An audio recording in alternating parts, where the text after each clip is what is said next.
كانوا قليلا من الليل ما يهجعون.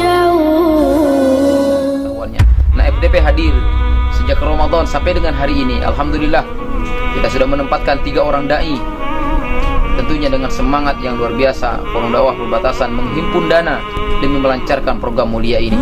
Kita hadirkan dai di tengah-tengah mereka, hidup dengan mereka. Tentunya para dai ini pun menghadapi tantangan, ujian dan cobaan yang luar biasa, dengan kondisi rumah yang sangat memprihatinkan. Rumah yang kecil, hanya 3x3, dihuni oleh 3 orang. Di situ masak, di situ pakaian, di situ tempat tinggal. Oleh karena kita sangat membutuhkan, sangat memerlukan, dan sangat mendesak untuk kemudian kita mampu membangun rumah dai, walaupun itu bentuknya ala kadarnya. Inilah fakta yang terjadi. Para dai hadir di tengah mereka, datang ke rumah-rumah mereka, terus memotivasi dan menyemangati mereka untuk lebih giat dan bersungguh-sungguh dalam belajar tentang agama yang mulia ini. Dan surullah yansurkum. Jadi kata Allah, apabila kalian menolong agama Allah, maka Allah Subhanahu akan menolong kita. Saya mengajak diri saya dan kita semua, mari kita sukseskan program mulia ini, yaitu program rumah dai dan perluasan masjid, karena memang keadaan yang sangat memprihatinkan, kondisi rumah dai yang sangat memprihatinkan dan masjid yang tidak memadai. Wa may ya'mal mithqala dzarratin khairan yarah wa may ya'mal mithqala dzarratin syarran yarah. Sekecil apapun, walaupun itu hanya sebesar biji zarah.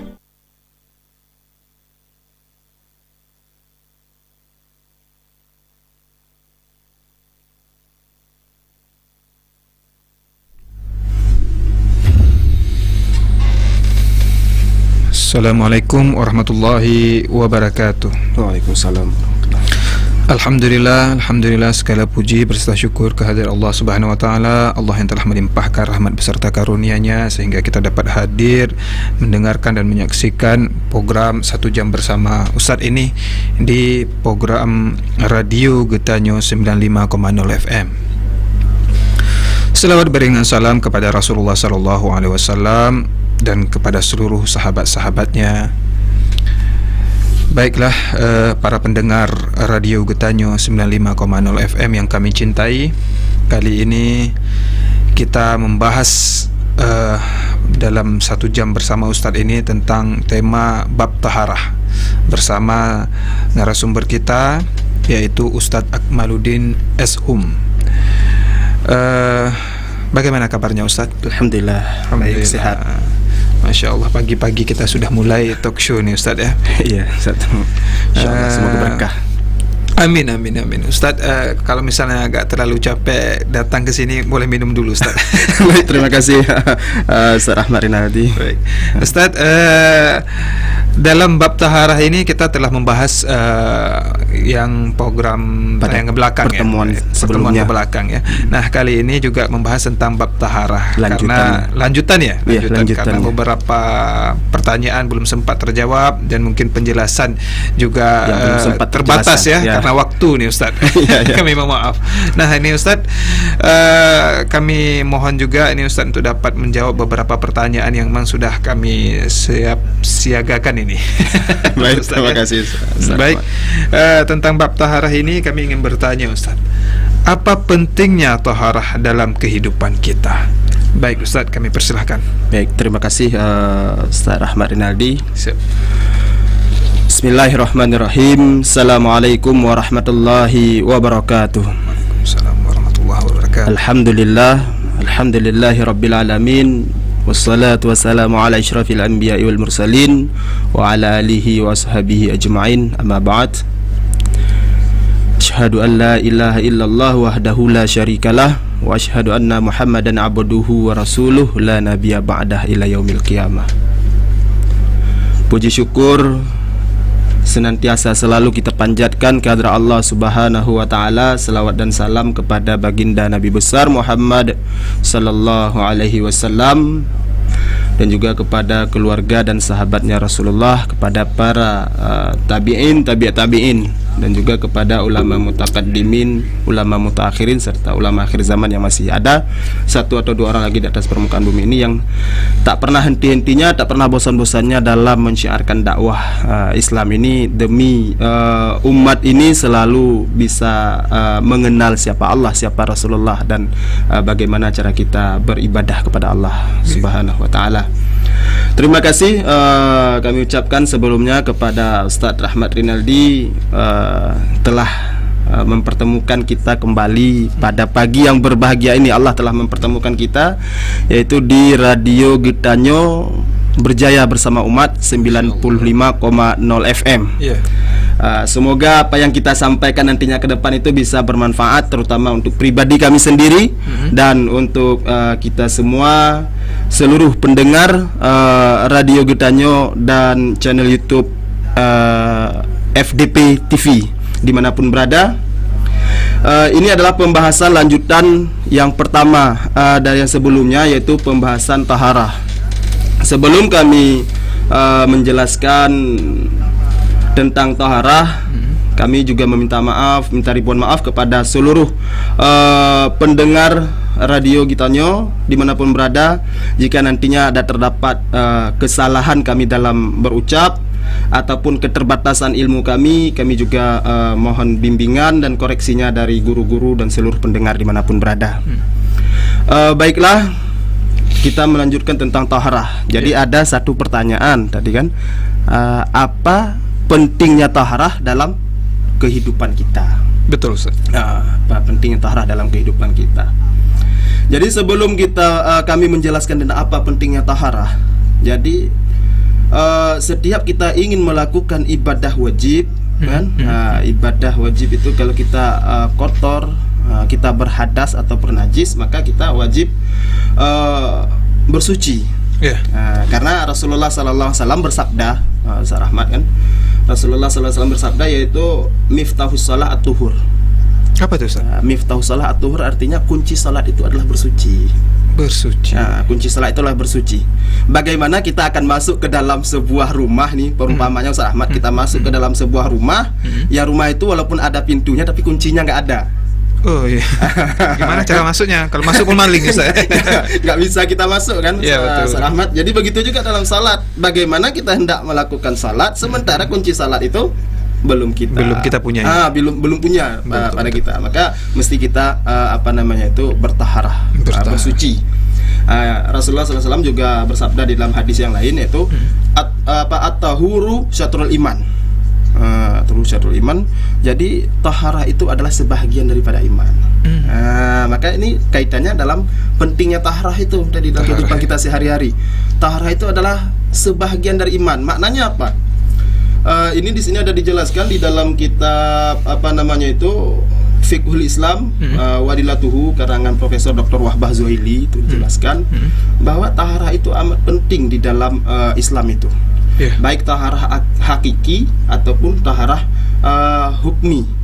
Taharah hakiki itu suci pakaian, badan dan sebagainya itu kan, daripada najis, ataupun taharah hukmi, taharah misalnya suci kita daripada hadas besar dan hadas kecil. Itu sangat penting dalam kehidupan kita sehari-hari, karena kan di dalam ilmu kedokteran juga kita dianjurkan untuk bersih. Untuk bersih, karena untuk menghindarkan kita dari mudahnya terjangkit penyakit itu, Ustaz. Maka kan kalau ada najis yang nempel di tubuh kita disuruh bersihkan, sucikan, itu dia, Ustaz. Pentingnya taharah untuk menjaga kesehatan kita di dalam kehidupan sehari-hari. Itu secara zahir kita, secara tubuh kasar kita ini, itu adalah untuk kesehatan tubuh kita itu sendiri, Ustaz. Karena kan kita selalu dalam kondisi bersih itu, Ustaz. Kalau yang kemarin itu kita bahas tentang taharah batin, itu pentingnya itu adalah untuk kesehatan hati kita, kesehatan rohani kita. Kalau taharah zahir ini adalah untuk kesehatan jasmani kita. Itu, Ustaz. Baik, Ustaz. Terima kasih nih, sudah dapat juga ilmunya nih, apa pentingnya taharah dalam kehidupan kita, ya kan. Jadi ini juga dapat menambah ilmu kita, dan semoga juga para pendengar, para pemirsa di FDP TV juga dapat mengambil ilmu yang telah disampaikan oleh Ustadz Akmal tadi. Namun Ustadz, ini ada pertanyaan kedua ini, Ustadz. Baik. Yang telah masuk ke kita, apa saja alat-alat bersuci tersebut, Ustadz? Nah, alat-alat yang dimaksud ini seperti apa ya? Ya, misalnya seperti ini, Ustaz, kan? Yang kami pahami nih, Ustaz, ya, alat-alat bersuci di sini, misalnya kita jika ingin bersuci daripada najis atau hadas itu dengan apa saja? Apakah dengan air nanti, atau misalkan ada dengan yang lainnya? Kemudian cara ininya alatnya itu apakah dengan menggosok ataupun dengan cara panas di bawah terik matahari dan sebagainya, dengan cara melap itu kan Ustaz. Nah, itu alat-alat yang dimaksud di situ. Jadi alat-alat bersuci itu dia banyak Ustaz. Banyak.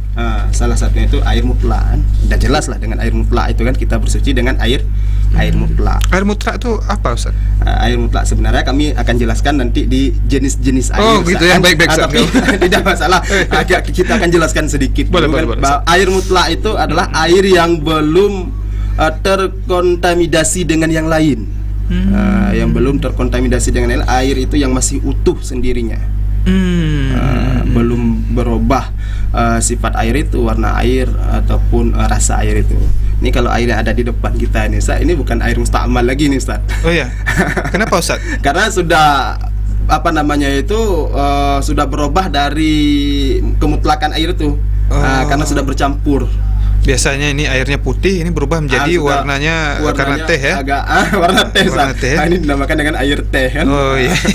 Itu bagaimana hukum air ini itu nanti kita bahas ya Allah ke depannya Ustaz. Boleh Ustaz. Itu Ustaz. Dengan air mutlak itu maka itu adalah salah satu alat kita untuk bersuci. Yeah. Karena di dalam kitab ini juga dijelaskan kan, sabda Rasulullah SAW, innal ma'a la yunajjisuhu syai'un illa ma ghalaba ala rihi wa ta'mihi wa launihi. Air yang suci itu tidak dapat dia menjadi najis oleh apapun kecuali berubah warnanya, rasanya ataupun baunya. Jadi air itu pada dasarnya semuanya suci Ustaz. Kalau masih utuh, masih belum berubah yang tiga ini tadi, belum berubah rasanya, belum berubah baunya, ataupun belum berubah warnanya Ustaz. Maka dengan air mutlak itu boleh kita pakai untuk alat sebagai kita untuk bersuci Ustaz. Yang pertama. Kemudian alat bersuci lagi itu ada benda cair yang suci Ustaz. Benda cair yang suci ini yang selain air air mutlak Ustaz. Nah, jadi di dalam kitab ini dijelaskan bahwa cairan yang suci itu adalah cairan yang mengalir apabila diperah. Seperti kan ada itu air air mawar dan sebagainya nanti kan. Itu bagaimana apakah bisa kita pakai untuk bersuci itu. Jadi di sini ulama Hanafi dan para ulama lain sepakat mengatakan bahwa cairan yang suci itu dapat menghilangkan hadas hukmi, yaitu hadas yang dapat hadas hukmi itu yaitu hadas-hadas yang dapat hilang dengan wudu atau mandi. Maksudnya tidak dapat menghilangkan hadas hukmi, maksudnya di sini tidak dapat menghilangkan hadas hukmi. Jadi benda cair itu benda cair yang suci itu tidak bisa kita suci mandi dengan sebab dia tidak bisa, wudu dengan sebab dia tidak bisa. Tapi kalau menghilangkan najis seperti kotoran kan, itu ada pendapat mengatakan bisa dihilangkan dengan benda cair yang suci. Berarti itu termasuk misalnya seperti air buah-buahan ya. Kita mau mensucikan najis misalnya seperti nanti ada tai ayam atau apa misalnya kan. Atau ada pendapat yang mengatakan boleh disucikan dengan itu. Tapi kalau untuk hadas nih tadi kita berwuzu ataupun mandi wajib itu tidak dapat disucikan ya. Baik. Termasuk juga misalnya air dari akar-akar ya Ustaz ya. Itu Ustaz. Kemudian yang ketiga di dalam kitab ini dijelaskan alat bersuci itu ada menggosok Ustaz. Menggosok ialah mengusap bahagian terkena najis dengan tanah secara kuat. Menggosok kan dengan tanah secara kuat. Jadi di sini kebanyakan ulama mazhab itu mengatakan kan ada sandal itu Ustaz, contohnya Ustaz, di sandal itu ada nempel najis. Nempel najis kan, maka sandal itu akan menjadi suci dengan cara kita gosokkan ke tanah jika najis itu kering. Kan sering itu misalnya kayak di sandal kita itu ada misalnya kena tai misalnya yang tai itu kering misalnya. Maka di sini kebanyakan ulama berpendapat bahwa kalau kita gosok-gosokkan sandal itu ke tanah, maka sandal itu kalau najis yang menempel di sandal itu kering, maka sandal itu akan kering dengan sendirinya dengan sebab kita gosokkan itu tadi Ustaz. Begitu. Tapi Imam Syafi'i di sini mengatakan Ustaz, bahwa sandal yang terkena najis tidak akan dapat suci jika digosokkan ke tanah, baik najis itu kering ataupun basah. Di sini Imam Syafi'i berkhilaf pendapat dia dengan mazhab yang lain. Kalau Imam Syafi'i itu tidak bisa untuk mensucikan najis itu dengan kita gosok-gosokkan itu tadi, Ustaz. Tidak bisa, harus dibasuh ya, Ustaz. Itu kalau pendapat imam kita Asy-Syafi'i, Ustaz. Kemudian alat bersuci lagi itu mengeringkan dengan cahaya matahari atau udara dan bekas najis itu menjadi hilang. Kan sering tuh, Ustaz, misalkan di pohon-pohon ada nempel najis atau apa misalkan, ataupun tai dan sebagainya, tai burung lah kan, sering itu di pohon tuh. Burung ya. Jadi itu ada pendapat mengatakan dia juga bisa dikeringkan dengan cahaya matahari itu. Kalau sudah kering itu dia sudah suci itu, Ustaz. Begitu, Ustaz. Itu, Ustaz. Berarti kalau kita misalnya berwudu terus berpapasan dengan kotoran burung tadi yang sudah mengering, ini beda. Di sini ada pengecualiannya, Ustaz. Ini bukan untuk tayamum ini, Ustaz. Bukan untuk tayamum, maksudnya secara ininya misalnya untuk menghilangkan najis yang lain atau apa. Itu. Oh, berarti bukan nanti ya. kita mau bertayamum, ada tai di situ yang sudah kering, kita tepukkan tangan kita ke tanah untuk kita bertayamum, itu tidak bisa. Tidak bisa ya. Berarti kalau tayamum itu memang dia harus debu-debu yang suci ya, Ustaz. Ya, Ustaz. Yang sucinya itu jelas kesuciannya, Ustaz. Mutlak ya.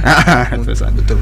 Jadi kemudian lagi, Ustaz, yang keenam itu pakaian yang dipakai menyentuh tanah yang najis dan kemudian menyentuh tanah yang suci secara berulang kali. Kan ini banyak terjadi ini di dalam kehidupan kita sehari-hari, Ustaz. Misalkan kita pakai pakaian panjang itu, Ustaz. Pakaian panjang yang sampai terinjak ke tumit kita. Lebih-lebih nih kalau misalnya kalau kita laki-laki yang pakai celana panjang itu, Ustaz, yang terinjak sama kita ujung bawahnya. Itu kalau kita berjalan dengan jalan kaki di tanah, kan ujung celana itu tadi kena najis. Kemudian kita terus berjalan mengenai tanah yang lain terus selanjutnya ke depannya. Itu bagaimana posisinya, bagaimana kondisinya? Apakah kondisinya itu sudah berubah menjadi suci atau tidak suci? Kan maka di sini dikatakan ulama mazhab Maliki dan Hambali sepakat dengan ulama mazhab Hanafi, maksudnya tentang hal ini. Maksudnya kalau dia itu mengenai najis bawahnya itu tadi, dia berjalan terus ke depan mengenai tanah yang lain, maka ujung pakaian itu akan suci dia. Karena kan kita nggak usah terlalu pakaiannya terlalu terlalu panjang ya. Terlalu panjang. Tapi kan banyak kita lihat tuh, kita kan anak-anak muda ini kan sering itu pakai pakaian terinjak itu bawahnya dengan tumit kita itu. Itu gaya yang mubazir ya. Memang gaya yang mubazir. Tapi yang mau dikatakan di sini apakah bisa suci itu kan? Maka kalau menurut ulama kita Syafi'i, kalau najis itu kering, kan, najis itu kering dan kadar najis itu tidak banyak, maka dia akan suci dengan tanah yang lainnya di depan. Tapi kalau najisnya itu basah, kan, kena tai kerbau yang baru keluar tuh misalnya kan, maka itu tidak akan suci. Tapi kalau pendapat yang tiga mazhab lagi tadi, baik dia itu suci, baik dia itu kering ataupun basah, dia akan suci dengan sebab tanah yang kedepannya itu, Ustaz. Baik, itu masih ada lagi nih, Ustaz. Boleh Ustaz. Ada juga alat bersuci itu seperti menggeruk. Menggeruk kan, mengapa itunya itu, mengeruk dengan tangan kita, mengkerok itu kan, dengan tangan kita atau apa misalnya. Ini maaf kita katakan seperti air mani yang nempel di pakaian. Air mani yang nempel di pakaian itu, maka pakaian kita itu air mani itu cukup dengan kita kerok saja, kerok saja kita buang, kita lap ya. Kita buang. Itu yang udah kering ya, Ustaz ya? Yang udah keringnya itu, Ustaz kan kita mungkin sering itu kan.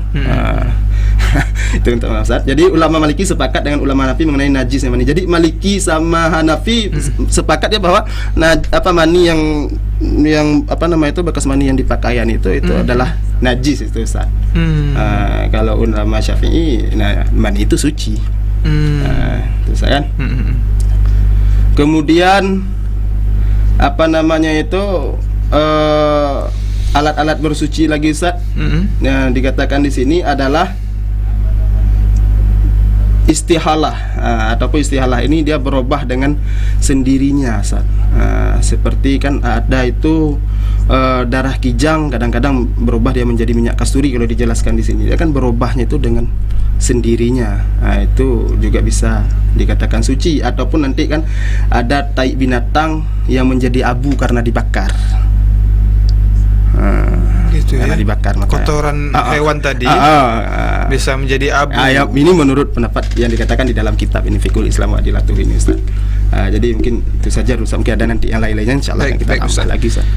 Kepada para pendengar radio Geta News 95,0 FM yang ingin bertanya, boleh langsung dapat menghubungi di nomor 082250229338. Kami ulangi, bisa langsung mengajukan pertanyaan dengan cara mengirimkan di WA ataupun menghubungi langsung via telepon di 082250229338. Dan bagi para pemirsa FDP TV langsung saja dapat menanyakan di komentar di FDP TV, ada pada kolom komentar ini sudah kami sediakan.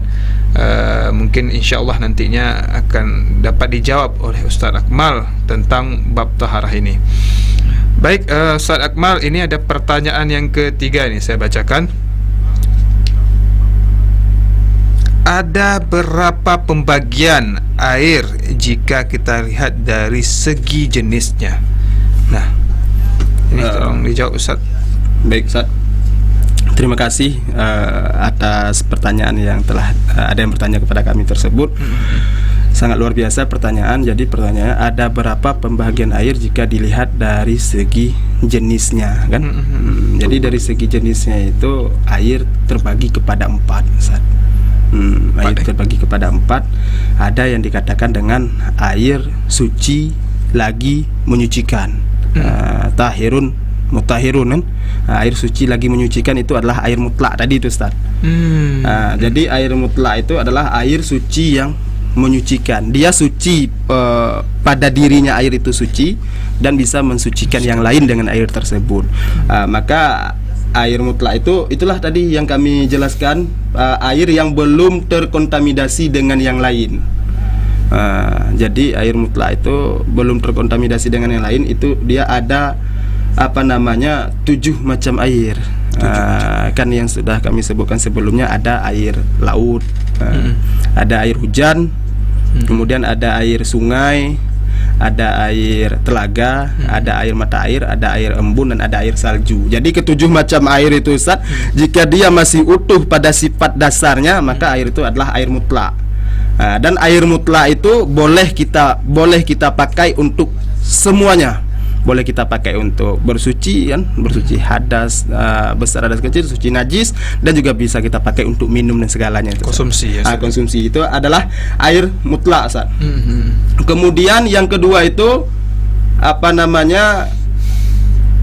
tapi di sini ada sedikit dijelaskan, Ustaz. Misal air mutlak itu kan ada juga air mutlak itu misalnya berubahnya karena kan ada itu, Ustaz, di kulah-kulah atau di bak-bak di masjid itu yang berperam, yang sudah lama tersimpan. Yang sudah lama tersimpan misalnya berlumut dengan sendirinya. Itu kan ada tuh, Ustaz. Maka itu masih dikatakan air mutlak, air suci lagi menyucikan tuh, Ustaz. Kemudian air yang kedua itu adalah air yang suci lagi menyucikan tetapi hukumnya makruh. Gimana itu maksudnya? Air itu suci, kan? Dan bisa juga kita pakai untuk mensucikan yang lain, tetapi hukum memakai air tersebut adalah makruh. Tapi dia bisa menyucikan, bisa menyucikan yang lain, tapi hukumnya makruh. Itu dinamakan dengan air mucammas. Salah satunya gimana? Air yang terkena sinaran matahari. Oh, gitu ya. Air yang terkena sinaran matahari, yang dalam dalam tempat selain emas dan perak, ya. Misalnya dalam besi, kan ada, misalnya kalau di keran-keran masjid itu kan ada besi ini, kan. Maka kalau air yang panasnya di dalam besi itu karena terkena sinaran matahari, maka itu makruh hukumnya kita memakainya. Tapi jadi bisa menyucikan. Bisa menyucikan, tapi hukumnya makruh di saat dia masih panas. Di saat dia masih panas. Tapi kalau dia sudah posisinya itu normal, dingin kembali, maka posisi air itu sudah menjadi air biasa lagi, mutlak biasa lagi. Jadi itu air yang mucammas ini kan ada juga di ilmu kedokteran itu katanya kalau kita menggunakan itu pada kulit mudah terjadi penyakit penyakit kulit Ustaz? Kolera. Makanya itu penyakit kulit itu ada penelitian ilmu kedokteran. Maka itu tidak boleh kita istilahnya makruh kita memakai air yang terkena sinaran matahari. Jadi makruh di sini kan mungkin ada pendengar nanti yang belum paham apa itu makruh kan? Ya, betul. Makruh itu adalah sesuatu yang jika kita kerjakan kita tidak berdosa, jika kita tinggalkan kita mendapat pahala. Jadi air yang kedua itu adalah air yang terkena sinaran matahari, kan? Kemudian air yang ketiga, Ustaz, kan?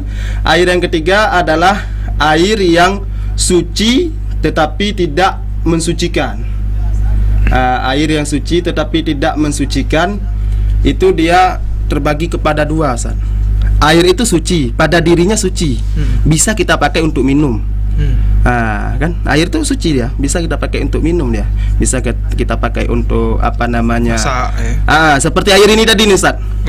Ini air suci tetapi tidak bisa mensucikan, maksudnya tidak bisa menghilangkan kotoran-kotoran najis dan tidak bisa kita menghilangkan hadas dengan air air yang suci tidak mensucikan itu, Ustaz. Dia itu air yang suci tidak mensucikan itu ada dua. Ada air yang suci tidak mensucikan itu karena bercampur dengan benda yang suci. Itu yang pertama, Ustaz. Seperti ini, Ustaz. Ini kan adalah dasarnya air suci ini. Air putih ya. Air putih, air mutlak. Kan? Karena kita masukkan kita larutkan teh di sini, kita aduk, teh itu kan suci, Ustaz. Teh itu suci, kita masukkan benda suci ke dalam air ini yang bisa merubah sifat air ini dari dasarnya. Dasarnya putih dia berubah menjadi warna oranye gitu kan. Maka posisi air ini itu tidak mensucikan lagi dia. Tapi dia masih boleh kita pakai untuk minum, masih boleh kita pakai untuk mandi-mandi biasa itu, Ustaz. Dan tidak boleh kita menggunakan untuk mensucikan najis, hadas, tidak bisa kita untuk itu yang dua itu, Ustaz. Seperti itu lagi misalnya air yang bercampur dengan benda suci yang lainnya, misalkan bercampur dengan kopi kan dan sebagainya, yang bercampurnya itu, Ustaz, membuat kita yakin dengan bercampurnya itu. Kan ada juga nanti kan airnya itu mutlak bercampur tapi kita ragu ini bercampur dengan teh atau memang dasarnya kuning.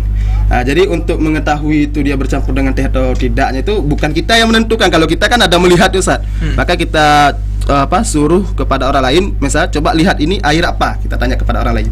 Jika dia menjawab, oh ini air teh ini karena sudah bercampur, maka itu airnya air yang suci tidak mensucikan. Tapi kalau bercampurnya sedikit yang orang tidak tahu berubahnya air itu, maka itu masih dikatakan air mutlak, air suci lagi menyucikan. Katakan misalnya jatuh setetes teh di sini, nggak banyak. Misalkan ada air mutlak lain, kita tuangkan setetes air teh itu ke dalam air yang lain, maka kan tidak berubah air itu. Kalaupun berubahnya itu bisa meragukan orang yang tidak melihatnya. Bahkan orang yang melihatnya itu mungkin mengatakan itu bukan bercampur dengan teh, itu memang pada dasar seperti itu. Maka yang seperti itu dikatakan itu masih air mutlak, kecuali yang berubahnya itu memang sudah jelas nampak kita lihat. Itu kemudian lagi air yang mustakmal. Air yang mustakmal. Air mustakmal itu adalah air bekas pakai. Bekas pakai bekas pakai untuk basuhan setelah kita membersihkan kotoran, hadas dan najis itu kan.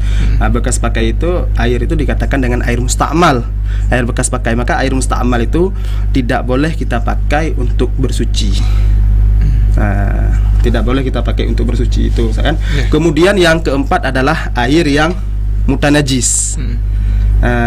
Air yang mutanajis itu adalah air yang terkena najis. Jadi air mutanajis itu ada dua. Ada air yang sedikit, yang kurang dari 2 kulah, kan? Dia masuk najis ke dalamnya, itu sudah jelas air itu bernajis. Kecuali masuk najis yang dimaafkan. Apa tuh najis yang dimaafkan? Misalnya dalam ada air yang air itu tidak sampai ukuran 2 kulah, kan? Masuk bangkai nyamuk di dalamnya, Ustaz.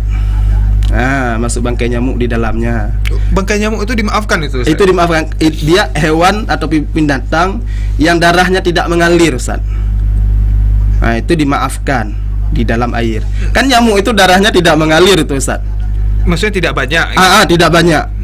Nyamuk, lalat, kan, kecoa, kan. Gitu. Oh, gitu ya. Itu apabila bangkainya kan masuk ke dalam air yang air itu kurang dari 2 kulah, maka itu dinamakan dengan najis yang dimaafkan itu.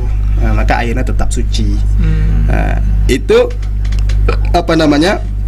Dalam air saja, Ustaz. Nanti jangan kita bawa ke tempat lain, misal dalam salat. Itu kalau nyamuk, bangkai nyamuk di dalam salat itu najis. Kalau di dalam air, dia dimaafkan.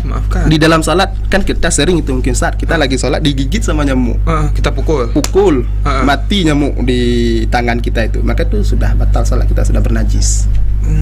Tapi kalau di dalam air tadi itu dimaafkan. Itu air yang sedikit, apabila masuk najis yang dimaafkan, maka air itu masih dikatakan suci. Kemudian air yang banyak, air yang lebih 2 kulah kan, masuk najis ke dalamnya. Apabila dia tidak berubah dari sifat asli air tersebut, maka air itu masih suci. Tapi apabila air itu berubah daripada kemutlakannya, kan, bisa air yang lebih dari 2 kulah, mati kucing yang sedang bertengkar sama mati, masuk berdarah dia di dalam itu, kan berubah warna air itu menjadi darah, maka air itu jelas itu sudah bernajis, walaupun dia air itu lebih daripada 2 kulah. Itu Ustaz penjelasan tentang air yang dibagi daripada jenisnya. Saya bacakan lagi, Ustaz. Ada pertanyaan, apa yang dimaksud dengan air mustakmal, dan apakah sah kita berwudu dengan air mustakmal tersebut, Ustaz? Mohon dijawab, Ustaz. Terima kasih Ustaz Rahmat. Kayaknya ini semangat nih, banyak orang yang bertanya nih, Ustaz Rahmat, kan? Boleh, banyak orang yang bertanya sama Ustaz, asal mampu menjawab. Tapi kayaknya belum ada jeda-jedanya nih, Ustaz, kan? Belum ada jeda-jedanya untuk istirahat sejenak, kan? Kita lanjut aja nih, Ustaz, karena saking enaknya kita lanjut aja. Kita jawab yang pertanyaan ini dulu, Ustaz. Tadi, Ustaz? Apa yang dimaksud dengan air mustakmal, dan apakah sah kita berwudu dengan air mustakmal tersebut? Jadi air mustakmal seperti yang kami jelaskan tadi itu, Ustaz. Air mustakmal itu adalah air bekas pakai. Air bekas pakai untuk menghilangkan hadas ataupun kotoran pada basuhan yang wajib. Contohnya seperti ini, Ustaz, kan? Kita berwudu. Air wudu di wajah kita itu yang pertama itu kan basuhan wajib. Jatuh air itu ke bawah, maka air yang jatuh ke bawah itu dikatakan dengan air mustakmal. Itu air yang yang setelah kita pakai untuk basuhan yang wajib, untuk mengangkat hadas kita, atau menghilangkan najis dan sebagainya, itu yang dikatakan air mustakmal. Tapi kalau kita pakai air itu, kita sentuh air itu, kita kacau air itu bukan untuk wudhu misalnya, untuk mandi, katakanlah seperti ini, Ustaz. Ini saya celupkan tangan saya ke sini, kan? Ini nggak mustakmal air nih, tidak mustakmal. Padahal dia kan udah bekas pakai nih, bekas tangan saya masuk ke sini. Ini tidak mustakmal. Kenapa, Ustaz? Karena kan definisi mustakmal itu, Ustaz, air bekas pakai setelah basuhan-basuhan yang fardu, daripada mengangkat hadas itu, Ustaz. Oh, gitu. Kan kita kan banyak itu keliru, Ustaz, dalam ini kan. Kita menganggap air yang sudah kita ini, yang bukan untuk wudu ataupun mandi misalnya, kan, itu kita sudah menganggap mustakmal. Itu ada itu bukan fardu, Ustaz. Mau kita celup-celup tangan kita bukan untuk wudu, bukan mustakmal karena dia bukan fardu, ya. Itu, Ustaz. Kemudian air mustakmal itu apakah boleh kita pakai untuk bersuci, berwudu ataupun bersuci? Apakah air mustakmal itu boleh kita pakai untuk berwudu? Ya, air mustakmal itu kan definisinya tadi, Ustaz, air yang suci tidak mensucikan. Air mustakmal itu tidak boleh kita pakai untuk berwudu. Bukan ini, Ustaz. Ini kan ada juga kita salah dalam memahami, Ustaz. Air yang percikan dari basuhan wajib kita itu masuk ke dalam bak, kan? Itu air yang dalam baknya itu bukan air mustakmal. Air yang masuknya itu saja yang dikatakan air mustakmal, air bekas pakai ini tadi, kan? Maka dia ada pendapat mengatakan itu kalau dia masuknya itu sedikit dan tidak mempengaruhi air itu air yang di dalam itu masih suci. Kalau airnya itu tadi memang dasarnya suci itu Ustaz. Airnya itu boleh kita pakai. Tapi yang tidak boleh kita pakai ini air yang bekas pakai yang wajib di wajah kita tampung lagi, kan? Misal seperti kita kan siram wajah itu ketika berwudu, banyak airnya kita buat di bawahnya ada timba untuk nampung air itu Ustaz.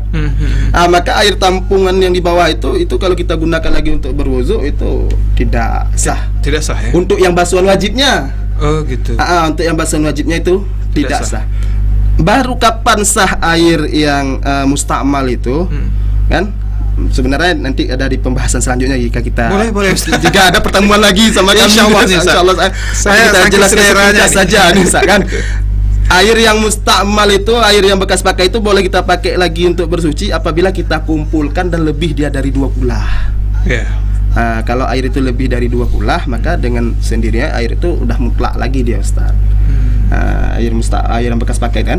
Itu di dalam mazhab Imam Syafi'i. Tapi kalau di dalam mazhab Imam Maliki sendiri nggak ada air mustakmal itu. Air mustakmal itu suci. Air mustakmal suci kalau di dalam mazhab Maliki Ustaz. Makanya kalau maksudnya di dalam air basuhan yang sudah kita pakai boleh dipakai lagi. Boleh dipakai lagi kalau di dalam mazhab Maliki Ustaz. Karena di dalam mazhab Maliki itu tidak ada yang dinamakan dengan air mustakmal. Dengan air sedikit pun kan? Ustaz, kami persilakan minum dulu. Ini udah lumayan ini juga Ustaz. Kering kerongkongan Ustaz. Jadi kalau airnya itu air bekas pakai kalau di dalam mazhab Imam Al-Maliki itu tidak apa-apa, itu tetap dikatakan air suci. Berbeda halnya dengan mazhab Imam Asy-Syafi'i, yaitu baru ada air mustakmal. Makanya di dalam mazhab Imam Maliki itu Ustaz, boleh kita berwudu dengan air satu cangkir ini. Kan? Dan kan dia itu ada namanya itu ikhtiraf kalau bahasa Arab itu niat untuk menjadikan ini kita itu suci. Maka ada basuhan pertama itu dulu Ustaz. Basuhan pergelangan tangan. Setelah kita basuh pergelangan tangan itu, maka kan dalam mazhab Maliki itu boleh kita celupkan terus tangan kita ke situ. Baik Ustaz, saya ada satu pertanyaan nih Ustaz. Saya pernah melihat nih Ustaz kan, saya rasa ini mazhab Syafi'i juga. Ketika ada seorang dai, dia karena tidak ada air ini Ustaz untuk berwudu. Jadi dia ambil air aqua, satu aqua itu. Namun air aqua ini tidak maksudnya air yang sudah dia pakai masuk lagi ke botol aqua ini. Dia dibantu sama temannya, dituangkan air itu satu botol aqua itu, lalu dia berwudu Ustaz. Nah, sampai dia mengambil yang wajib-wajibnya saja, yang wajib-wajibnya saja seperti wajah, tangan, gitu kan. Yang sunnah-sunnahnya mungkin karena keterbatasan air. Nah, ataupun nanti bisa juga kalau misalnya satu aqua itu kayaknya cukup untuk dapat yang sunnah-sunnahnya juga nih Ustaz. Nah, apakah yang hal seperti ini, seperti air aqua itu kan belum terkontaminasi nih Ustaz? Langsung dari pabriknya dikemas, kita pakai, ataupun kita bawa air dalam kendi. Contoh kita bilang pahlawan kita Jenderal Sudirman, dia kemana-mana bawa kendi kan, kendi itu untuk dia berwudu, menjaga wudunya. Nah, apakah hal seperti ini nih boleh Ustaz? Nah, jadi dia seperti ini Ustaz. Kalau ini kan keterkaitan dengan air mutlak nih tadi Ustaz kan.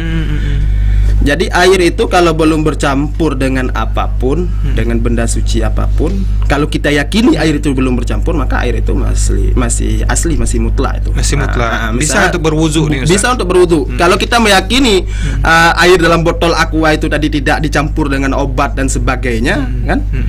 Maka air itu masih air mutlak. Itu boleh kita pakai untuk bersuci. Boleh kita berwudu dengan air aqua itu. Ataupun mungkin nanti kita ada apa namanya tempat air, kita ambil di mata air, lalu kita masukkan dalam kendi tadi misalkan, kita bawa kan, selama air itu belum berubah dari yang 3 tadi, warnanya, rasanya, baunya kan, dan belum masuk najis ke situ, maka air itu masih mutlak itu Ustaz. Walaupun nanti sebesar inilah kita bilang, ataupun kecil botolnya. bisa melengkapi dari hal yang wajib saja kan. Apakah yang wajib dari mazhab Maliki atau Syafi'i, Hambali dan Hanafi, nanti itu sudah cukup tuh. Sudah cukup ya. Bahkan kami sendiri itu pernah pengalaman ketika di sana itu berwudu dengan air satu aqua itu 2 orang. Iya, saya pernah juga itu Ustaz. Jadi kan saya melihat karena di perjalanan dakwah Ustaz kan, karena keterbatasan air. Tempat kami itu sangat terbatas sekali ya. Iya. Jadi kita berwudu itu 1 botol aqua. Saya lihat seorang dai itu mengajarkan saya untuk menggunakan 1 botol aqua dan saya ikuti. Asalkan air yang kita pakai tadi tidak terjatuh kepada air yang sedang dituangkan tadi ya, ataupun yang sedang kita pakai. Jadi saya dibantu ataupun saya taruh botol aqua itu, saya ambil sedikit hingga melengkapi syarat-syarat wudhu saya tadi. Dan itu sah. Iya sah. Maka itu kalau di dalam mazhab kita Syafi'i, asalkan air itu masih terjaga kan dari kemusta'malannya tadi itu kan, maka itu masih suci. Bahkan kalau di dalam mazhab Maliki lebih mudah lagi kan, jadi tidak ada air musta'mal itu tetap suci. Maka air bekas pakai itu makanya boleh diaduk-aduk terus dalam tempat itu dengan tangan kita. Nah, kalau Syafi'i tadi kan kita setelah kita basuh ini tadi, kita niatkan ini jadi ke bejana kan, itu kita tuangkan sedikit-sedikit, ini udah kita jadikan seperti bejana, bukan tangan lagi kan, dan kita jauhkan supaya tidak terjadi musta'mal ke situ kan, karena kan airnya sedikit itu tadi Ustaz. Yang masuk benda suci yang sedikit itu tadi Ustaz kan. Baik. Pertanyaan selanjutnya nih, ini pertanyaan terakhir mengingat waktu kita yang sudah 10.53, karena kita terbatas waktu pada jam 11 kita akan akhiri. Ada waktu 7 menit lagi nih Ustaz untuk menjawab 1 buah pertanyaan nih. Bagaimana yang dikatakan dengan air mutanajis? Apa nih air mutanajis nih Ustaz? Air mutanajis udah kami jelaskan itu tadi Ustaz. Air mutanajis itu ataupun air yang bernajis Ustaz. Yang bernajis ataupun kita skip kalau memang sudah karena ada pertanyaan yang takut tidak terjawab. Bagaimana hukum mengenai air sisa minuman dan air telaga ataupun sumur yang jatuh najis? Ini gimana nih? Atau mungkin sudah dijelaskan juga ini Ustaz, seperti itu tuh Ustaz. Kan ada air sisa minuman seperti ini misalnya, ini posisinya air mutlak. Jangan kita kata walaupun di dalamnya air musta'mal ini, karena udah air bekas air bercampur dengan benda suci dari air suci, tidak menyucikan, bukan musta'mal, air suci tidak menyucikan. Tapi ini kita anggap aja air mutlak dulu Ustaz. Seperti ini saya minum, sisa bekas minuman saya ini, apakah air itu masih suci atau tidak? Itu mungkin maksudnya. Oh gitu Ustaz. Air bekas minuman antum tadi bisa nggak dibawa bersuci? Apakah suci atau tidak? Maka di sini akan kita jawab di dalam kitab ini menurut keempat mazhabnya Ustaz, secara ringkas karena mengingat waktu yang sangat terbatas nih Ustaz. Baik, sebenarnya tidak puas rasanya jika kita menjawab sangat-sangat ringkas saja kan. Jadi hukum di sini dikatakan dalam kitab ini, kitab Fiqh Islam Adil Tunai, hukum air sisa minuman itu menurut istilah syara itu air sisa yang terdapat di dalam wadah seperti ini tadi kan, atau kolam selepas diminum oleh peminumnya, kemudian kata sisa juga digunakan untuk semua makanan. Maka para ulama sependapat bahwa air sisa minuman itu suci. Air sisa minuman itu suci. Kalau mazhab Hanafi di sini dijelaskan Ustaz, dia dibagi kepada 4 hukum itu air yang bekas minum itu. Mazhab Hanafi mengatakan ada air itu hukumnya air yang sisa minuman itu makruh ataupun diragui dan najis. Itu kan. Jadi secara singkat saja, kalau air sisa minuman itu yang peminumnya itu suci, seperti kita ini Ustaz, misalnya kan suci ini Ustaz, maka air yang bekas kita minum itu suci dan tidak makruh kita pakai. Berarti itu bisa untuk wudu? Bisa. Ini air yang sudah air mutlak minum. Maksudnya ini bukan air, ini kan air teh, ini kan air mutlak. Air putih tadi nih. Itu hal yang bersuci itu apakah 1 gelas ini yang bisa kita bawa bersuci ini Ustaz? Karena kan posisi sebelum kita minum air itu memang masih suci, seperti katakanlah tadi air botol aqua tadi Ustaz. Air botol aqua kan kita buka itu kita minum. Kan minum, belum kita pakai untuk apa? Untuk bersuci. Maksudnya kan tercelup seperti yang saya katakan tadi Ustaz. Itu mungkin kan ada pemahaman yang orang kurang dalam memahami atau bagaimana. Dia mengatakan bahwa ini air celup tangan sini ini udah nggak bisa pakai lagi, orang berpendapat ini.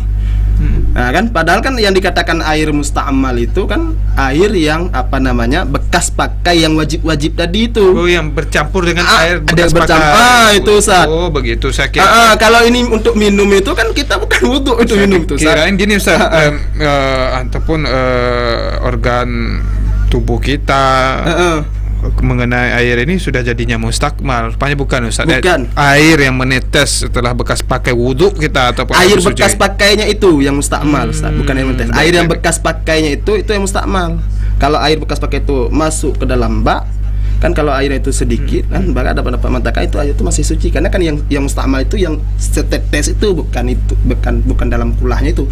Kecuali posisinya kita celup-celup tangan kita setelah lagi berwudu itu kan. Waalaikumsalam. Ustaz, ini ada satu pertanyaan dari saya. Ya, waalaikumsalam, sehat, alhamdulillah. Lagi membawa acara Ustaz.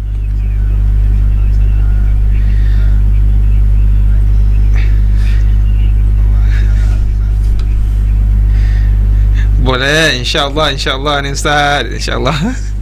Halo. Ya, halo. Coba WA-kan yang ini, Arafah TV yang itu ya, channelnya, nomornya. Baik Ustaz. Boleh Ustaz. Waalaikumsalam. Ustaz Zul Arafah Ustaz, Masya Allah, beliau juga guru kita nih Ustaz. Insyaallah titipkan salam saya. Ya, beliau tadi. Insyaallah jika ada waktu saya juga kepengen untuk ketemu dengan Ustaz Zul. Insyaallah. Beliau kan saling untuk silaturahim itu. Ya, betul Ustaz. Ya, jadi bagaimana tadi Ustaz penjelasannya? Jadi kalau air bekas minum itu yang peminumnya itu adalah suci, maka itu air itu dikatakan dengan air yang suci itu Ustaz. Kalau menurut dalam pendapat mazhab Hanafi tadi Ustaz. Kemudian kalau yang sisa minuman itu, ini kita langsung singkat aja karena waktu nih Ustaz, nanti kalau bisa kita jelaskan pada 1 menit lagi nih Ustaz. Kalau airnya itu misalnya diminum sama anjing kan, atau babi, bekas minum anjing atau babi itu yang tidak boleh itu najis itu, karena kan zatnya, ainnya itu, lidahnya itu yang basah itu mengenai ini kan sudah najis itu Ustaz. Jadi kalau mazhab Maliki, air sisa minuman manusia itu apabila manusia itu muslim dan tidak minum arak, maka itu suci. Nah, kalau dalam mazhab Maliki. Tapi kalau dalam mazhab Maliki itu orang baru siap minum arak itu yang mabuk-mabuk Ustaz kan. Nah, dan di mulutnya itu masih ada terdapat bekas-bekas ini mabuk, itu dia minum air mutlak ini, maka air mutlak itu tuh najis tuh kalau dalam pendapat Imam Maliki Ustaz. Oh gitu. Tergantung ininya. Kalau kemudian harus muslim kan, kalau orang yang kafir itu kalau dalam mazhab Maliki ini juga dikatakan itu najis. Tidak boleh Ustaz. Kalau di dalam mazhab Imam Syafi'i dan Hambali, air sisa minuman manusia itu adalah suci, baik manusia itu muslim atau bukan muslim, maka itu suci Ustaz. Itu singkat saja Ustaz kan. Baik, Ustaz. Kemudian selanjutnya tadi apa lagi Ustaz? Air sumur Ustaz.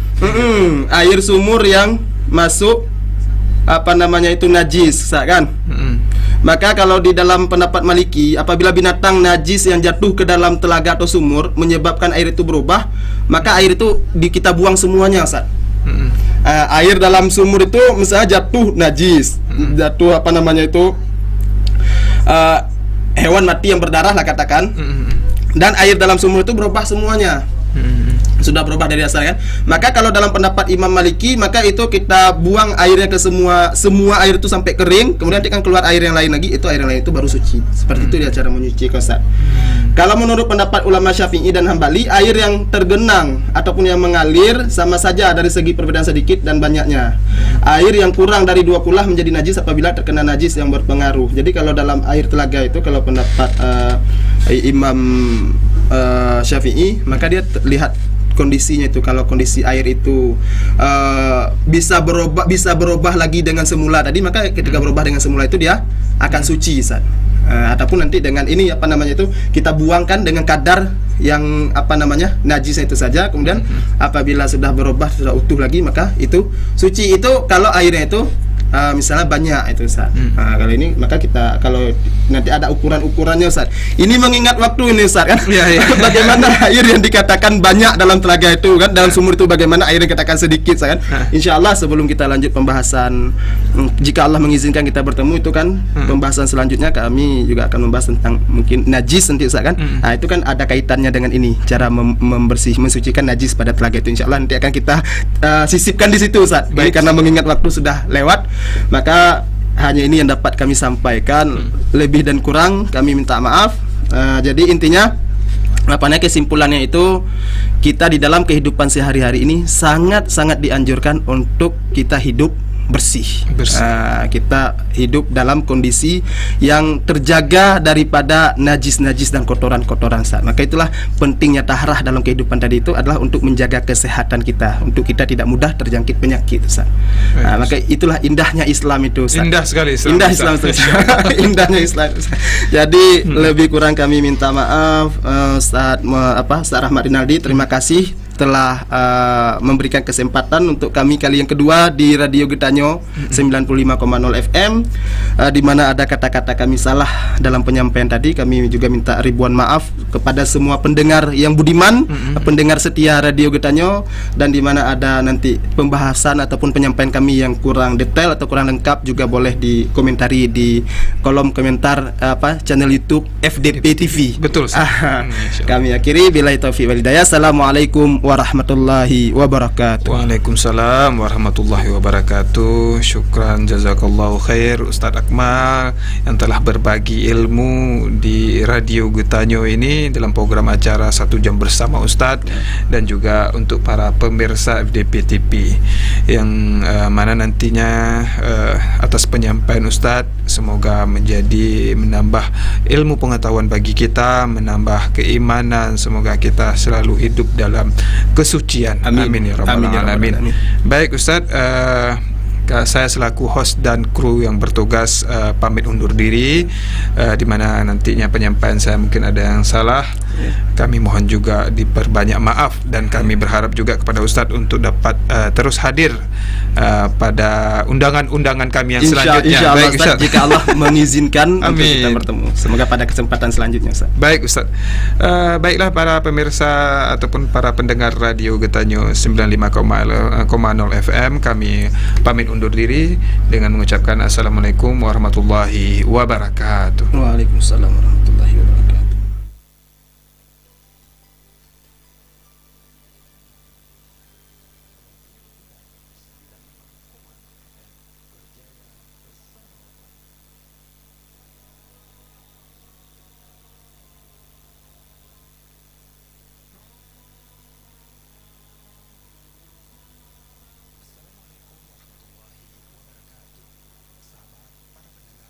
Dai tentunya dengan semangat yang luar biasa, forum dakwah berbatasan menghimpun dana demi melancarkan program mulia ini. Kita hadirkan dai di tengah-tengah mereka, hidup dengan mereka. Tentunya para dai ini pun menghadapi tantangan, ujian dan cobaan yang luar biasa, dengan kondisi rumah yang sangat memprihatinkan, rumah yang kecil, hanya 3x3, dihuni oleh 3 orang, di situ masak, di situ pakaian, di situ tempat tinggal. Oleh karena kita sangat membutuhkan, sangat memerlukan, dan sangat mendesak untuk kemudian kita mampu membangun rumah dai, walaupun itu tentunya ala kadarnya. Inilah fakta yang terjadi. Para dai hadir di tengah mereka, datang ke rumah-rumah mereka, terus memotivasi dan menyemangati mereka untuk lebih giat dan bersungguh-sungguh dalam belajar tentang agama yang mulia ini. Dan surullah yansurkum. Jadi kata Allah, apabila kalian menolong agama Allah, maka Allah Subhanahu akan menolong kita. Saya mengajak diri saya dan kita semua, mari kita sukseskan program mulia ini, yaitu program rumah dai dan perluasan masjid, karena memang keadaan yang sangat memprihatinkan, kondisi rumah dai yang sangat memprihatinkan dan masjid yang tidak memadai. Wa may ya'mal mithqala dzarratin khairan yarah wa may ya'mal mithqala dzarratin syarran yarah. Sekecil apapun, walaupun itu hanya sebesar biji zarah kebaikan yang kita lakukan dalam mensukseskan, mengagungkan dan muliakan agama Allah ini, itu semua bernilai di hadapan Allah Subhanahu wa taala, dan Allah akan memperhitungkannya. Bukan hanya saja di akhirat, tapi di dunia pun Allah akan memperhitungkan itu semua. Ayo, mari kita bantu saudara muslim perbatasan dengan cara